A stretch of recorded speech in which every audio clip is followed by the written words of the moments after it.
is where I come and get my fresh produce at the local farmers market.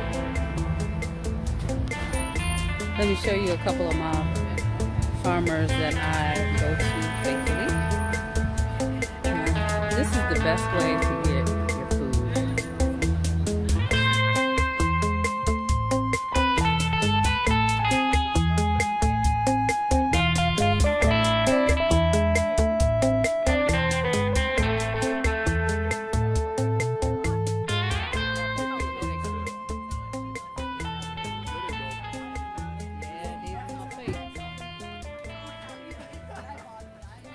This is Eugene. Who are you talking to?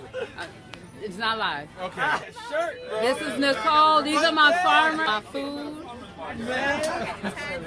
Good to see you, brother. Right here, look at all this beautiful greens. Look at all these beautiful greens, you know? Showing them That's your job. what you need to do. That's your job. And I said, I gotta come back here. Yeah. Can you quickly say how important it is to buy food from a local farmer? Do they have a local farmers market where they are? They're in Massachusetts, but they do. Oh, they should. They should. Yeah, definitely. Yeah, getting your food from a farmer means that your food has been harvested a day or a day and a half before you get it, as opposed to 2 weeks early, so that it's not ripe, it's not fresh, it doesn't have the color, the energy, the electricity, and then you're dealing with somebody you can talk to, and and you can ask them about how it was grown, why they chose that variety, how's it doing, how, where was it grown, how long they're going to have it, because it's going to constantly rotate. When you eat from a local farmer, you're going to eat in season, because they're not going to have the same thing all year round. So then you don't have to think about what the season is. You start a relationship with a farmer who knows what the season is, and then you transition that way. Right. Instead of having to do it going to the supermarket, because the supermarket will tell you bananas are always in season, even if you live in Massachusetts. That ain't true. That ain't true. Bananas don't grow in Massachusetts at all. So you shouldn't be eating pineapple and all that every day when you're living in Massachusetts, because then your body's out of sync with your reality. Right. This was harvested 6 miles from here last night. So now when you're eating that, you're getting the information. They're under the same stars you're under. Right. They're feeling the same cold you're feeling. They're feeling the same moisture you're feeling. And they're adjusting, and they say, here. They say, when you eat this turnip and this thing been in the ground, it's been in the ground. Yeah, I mean, it's so like, oh my God, like it just pop in your mouth. Yeah. You see? This is a real snack, people. Okay. You chop this up and dip in some hummus, or Oh. some avocado, some guacamole. You know what I'm saying?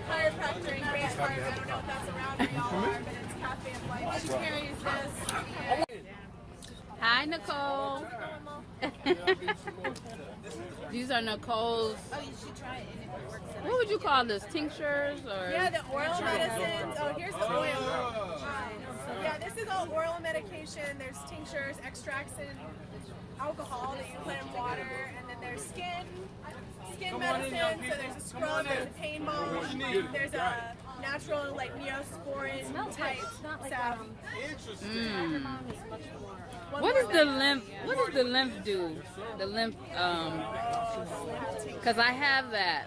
So what does that do for your body? What does that do for you? Some of the herbs in it are very astringent, so they start like breaking down the lymph, and so it's like they astringe the cells and start to pull waste out into the lymph system and get it flowing again.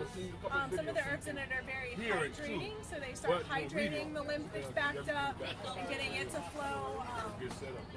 My name is Monique Sharp, and I'm going to teach you how to prepare hot buffalo mushrooms utilizing oyster mushrooms and king mushrooms. The ingredients consist of oyster mushrooms, king mushrooms, almond or coconut milk, gluten-free flour, coconut oil or palm oil, shortening, a little bit of baking powder, aluminum-free, seasonings such as Italian seasoning, oregano seasoning, a little bit of Himalaya salt, pink Himalaya salt or any sea salt. And so what I'm doing is giving you a comparison of frying in a cast iron skillet and also frying it in an air fryer.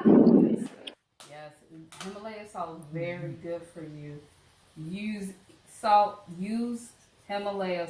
And another video, I'll tell you all the benefits and all that. But we ain't doing that today. Okay? That's right. We need to know all of that. We ain't got time for But all we of hungry that. today. We hungry today. We're going to do a little sweet paprika. I was looking for smoked paprika. I have some. Stop the press. This woman right here. This woman right here. She underestimates me, y'all. Oh my God. Yes, please. Can I have some smoked paprika, please? Let's put another half a teaspoon of black pepper. I don't use a whole lot. You can use a whole lot. Because, yeah, I just don't like to use a whole lot of black pepper. I'll tell you the reason why in the next video. We just ain't going to do it today. Okay? So anyways, what we got? We got a little bit of Italian seasons. This is how I do it. You put that in already. No, I didn't. Italian? I took it back. Oregano. Oregano. Yes. So Italian seasoning. Another like teaspoon. Give or take a 2. Mm-hmm. So we're gonna mix that up. Make that all good. Let's put a little bit of baking powder. Yeah, I know. I'm all. This is aluminum free baking powder, okay? And we'll talk about all that in the next one, okay? But just do as I say. I put like a half, no, not even, maybe a half a teaspoon of that. And we're gonna mix this on up. So you prepare your wet batter first, and then you dredge it into the dry. Put all this in here. I may not even need that. Okay. Gina Love. You got this? Got you. Okay. I feel like I want to put some more seasoning. And you could do that too. Just if you feel like you need to put more seasoning, put some more seasoning. Want more, you know? Flavor? Yeah, flavor. Mm-hmm. Let's put a little bit of this green in there. Parsley. Oh. Yeah. You dried parsley. I'm sorry. We're gonna put this back in there, huh? Take a close up in that bowl. Yeah. Get it in there. All right, dig in there. Just get it in there. Ooh. One for the homies. Get that in there. Get that in there.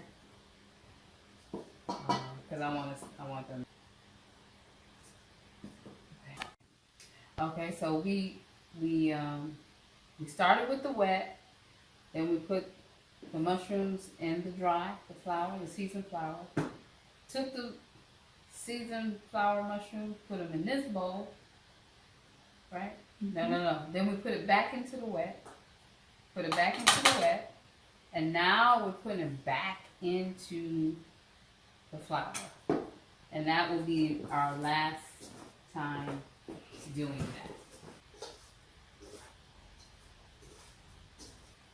that. Fry it up. Now what we're going to do is we're going to fry some in palm oil, and then we're also going to fry some in the air fryer. Ooh. So that you can see the difference.